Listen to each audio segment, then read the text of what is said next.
আমাৰ অসম চৰকাৰে আন এটা বিশ্ব ৰেকৰ্ড গঢ়িবলৈ গৈ আছে। পৃথিৱীৰ সৰ্ববৃহৎ উচ্ছেদ ধুবুৰী জিলাৰ বিলাসীপাৰাৰ চৰুৱাবাকৰা চিৰাকুটা সন্তেশপুৰবাসী মোকাবিলা কৰিবলৈ সাজু। তেওঁলোকে লাহে লাহে ঘৰ বাৰী ভাঙি লৈ পেলাই বেলেগ ঠাইত যাবলৈ ওলাইছে। ইয়াত ডাঙৰ এটা প্ৰশ্ন আমাৰ মাজত খুন্দা মাৰি আছে যে মৌলিক অধিকাৰ বুলি যিসকলে সদায় চিঞৰি থাকে, সঁচাকৈ এইসকল ব্যক্তিৰ ক্ষেত্ৰত মৌলিক অধিকাৰ প্ৰযোজ্য হৈছেনে? ইয়াত ডাঙৰ প্ৰশ্ন এটা থাকি গ'ল। আমরা সেই জাতি যেই জাতিক রাতারাতির ভিতরে ঘরবাড়ি উচ্ছেদ করে দেওয়া হয়। আমরা সেই জাতি যেই জাতির খাওয়া নিয়ে সবাই রাজনীতি করে। আমরা সেই জাতি যেই জাতির পোশাক নিয়ে সবাই রণনীতি করে। আমরা সেই জাতি যেই জাতির নাগরিকত্ব নিয়ে সবাই করে কূটনীতি।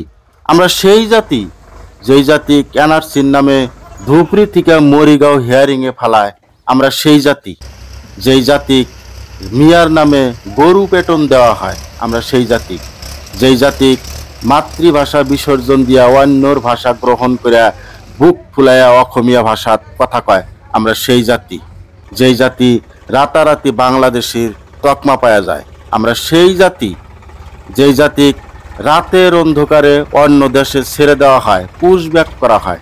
আমরা সেই জাতি যেই জাতি ধরে নিয়ে ডিটেনশন ক্যাম্পে বছরের পর বছর রাইখা দেওয়া হয়।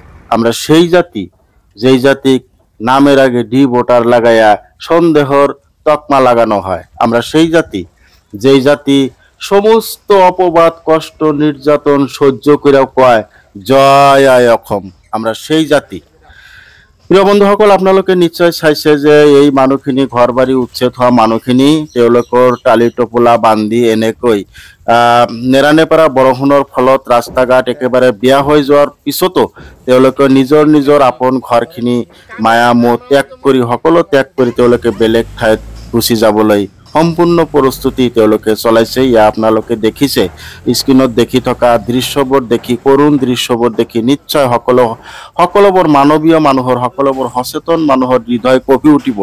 যিমান মৰমৰ ঘৰখন ৰাতিৰ ভিতৰত ভাঙি বেলেগ ঠাইত যোৱাটো এটা সাধাৰণ কথা নহয়, ইয়া বহুত কষ্টকৰ।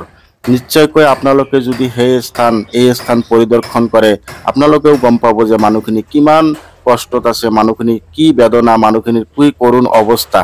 আমি এনেকৈ চিত্ৰগ্ৰহণ কৰিবলৈ যোৱাটো এক প্ৰকাৰ দুখ লাগে। আমি চাব নোৱাৰা এটা পৰিৱেশ আমাৰ মাজত বিৰাজ কৰিছে।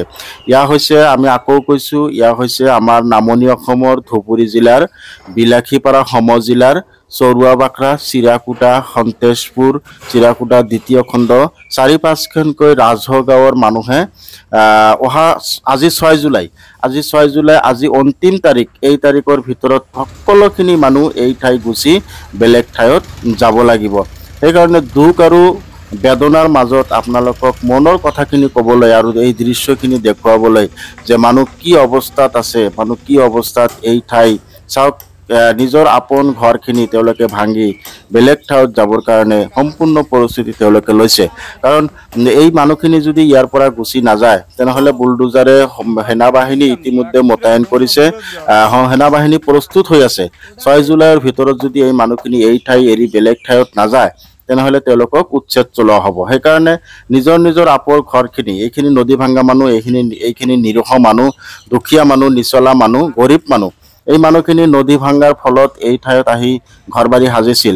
প্ৰায় ৭০-৮০ বছৰ, ১০০ বছৰৰ পৰা তেওঁলোকে এই ঠাইতে বসতি কৰি আছিল।